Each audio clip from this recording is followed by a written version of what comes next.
What's Mr. Trump up to? I think that's a bit of a key question. Reciprocal tariffs. I think that's going to be quite interesting.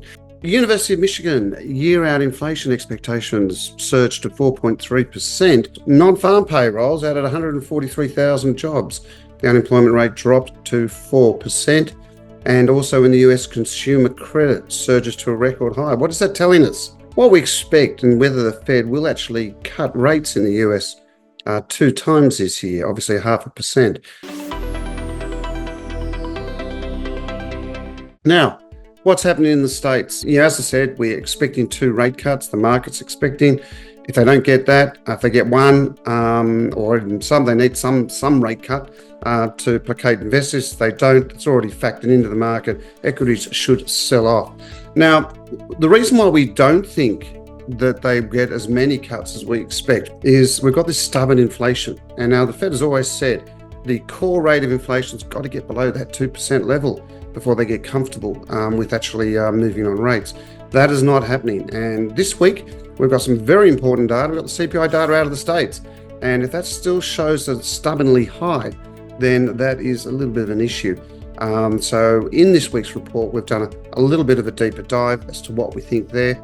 The year-on-year read for core inflation is expected to be slightly lower at 3.1%. That's 1.1% above the targeted rate by the Fed. Now, that is an issue for me because if they're true to their word, they won't move on interest rates given that.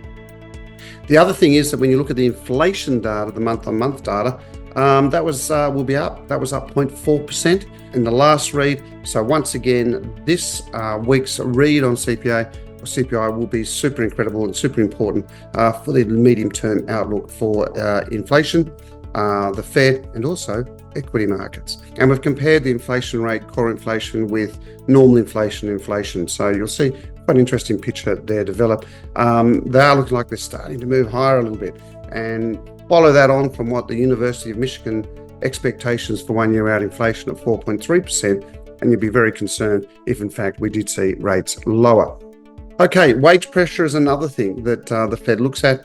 And I think at the moment, when you look at the non-farm payrolls we had last week and the revision up to 307,000, you can see that the economy is consuming, but also there are more jobs. That tight labour market is still there, and that's going to force prices a little bit higher.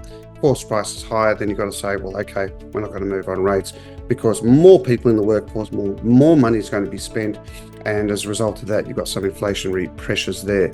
Although it's really good to see that the unemployment rate's at 4%, which is close to those historic lows. So that to me is quite a good thing, but still quite inflationary. Okay, now the last bit of thing we're going to look at is the consumer credit. Now that's reached a record level at 40.85 billion in December.